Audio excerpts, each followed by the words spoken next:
nice slope to the roof.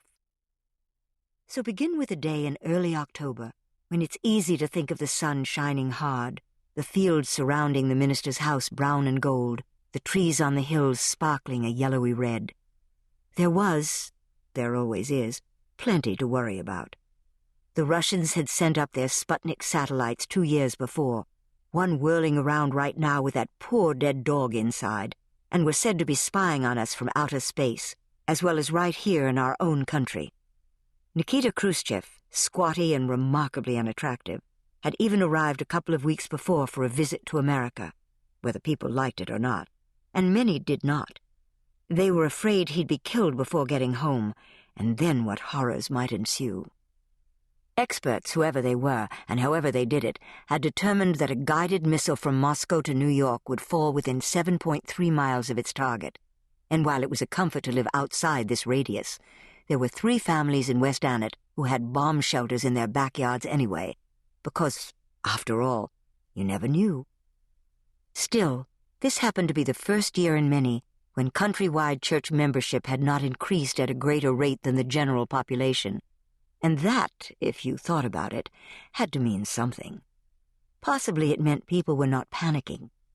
Possibly it meant people wanted to believe, and were apparently believing, particularly here in the northern reaches of New England, where the same people had lived for years, not many communists among them, although there were a few, that after half a century of colossal human horror, the world really could perhaps be finally decent and safe and good.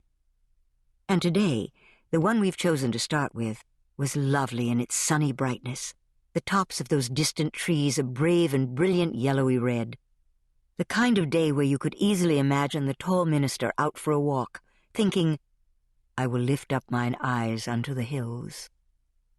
It had in fact been Reverend Caskey's habit that fall to take a morning walk down Stepping Stone Road, then turn back up around Ringrose Pond, and there were some mornings when he continued on into town, heading to his study in the basement of the church, waving to people along the way who tapped their horns, or stopping to talk to a car that pulled over, leaning his large body down to peer into the window, smiling, nodding, his hand lingering on the car door until the window was rolled up, a wave goodbye. But not this morning. This morning the man was sitting in his study at home, tapping a pen against the top of his desk. Right after breakfast, he had received a telephone call from his daughter's school. His daughter's teacher was a young woman named Mrs. Ingersoll, and she had asked the minister in a remarkably clear voice if he would come to school in the late afternoon to discuss Katherine's behavior. "Is there a problem?" the minister had said. And during the pause that followed, he said, "I'll come in, of course," standing up, holding the black telephone while he looked around the room as though something had been misplaced. "Thank you for calling," he added. "If there's any kind of problem, of course I want to know." A small stinging pain below his collarbone arrived, and placing his hand over it, the man had the odd momentary sense of someone about to say the Pledge of Allegiance. Then for some minutes he walked back and forth in front of his desk, his fingers tapping his mouth. Nobody, of course, wants to start a morning this way, but it was especially true for Reverend Caskey, who had suffered his share of recent sorrows, and while people were aware of this, the man was really far more worn down than anyone knew. There was a sermon to prepare. There always was. And the one for this Sunday the minister was going to call On the Perils of Personal Vanity. A tricky topic, requiring discretion. What specifics would he use, particularly as he was hoping with its teaching to head off a crisis that loomed on the ecclesiastical horizon here in West Annet regarding the purchase of a new organ? You can be sure that in a small town where there is only one church, the decision as to whether or not that church needs a new organ can take on some significance.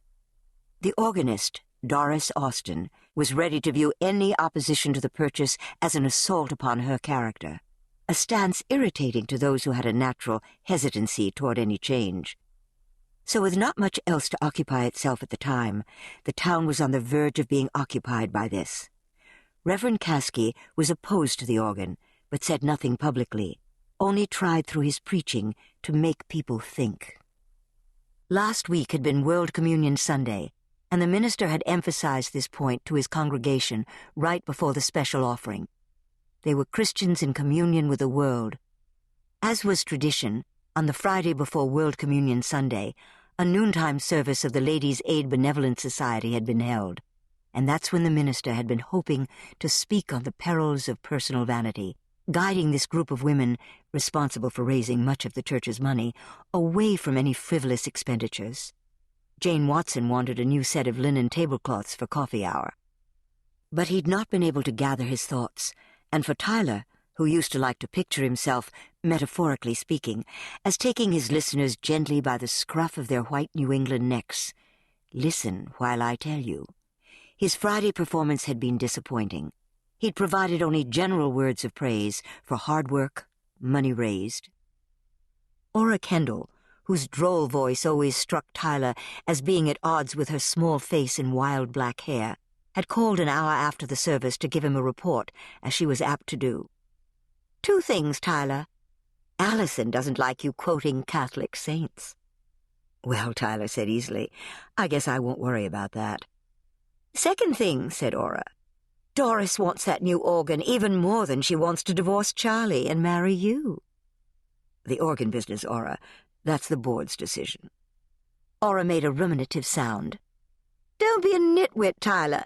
If you showed any enthusiasm for it, the board would say yes in a second. She thinks you ought to do that because she's special." "Everyone is special." "Ugh, that's why you're a minister and I'm not."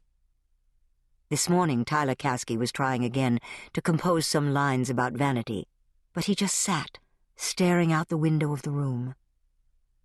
His eyes, wide and gazing, did not take in the bird bath or the stone wall or anything at all. He was just staring into space with his blue eyes. Little wispy thises and that's were floating by the edge of his memory. The poster that had hung in his childhood bedroom with the words, "A good boy never talks back."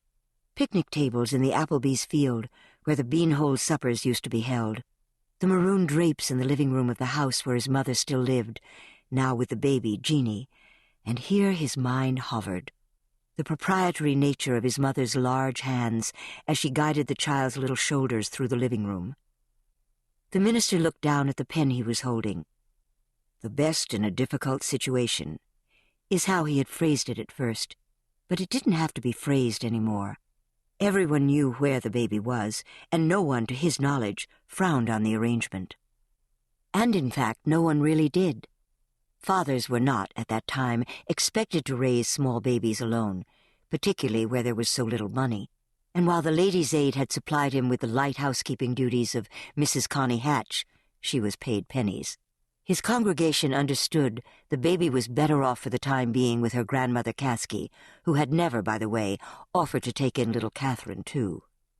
No, Katherine was his.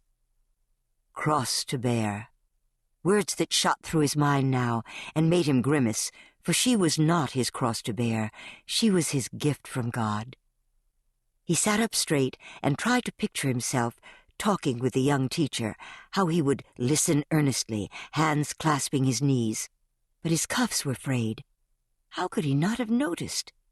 Examining the cuffs more closely, he realized the shirt was simply old, had reached the point where his wife would have taken it for herself, cutting the sleeves off midway and wearing it with her bright pink ballet tights that had no feet.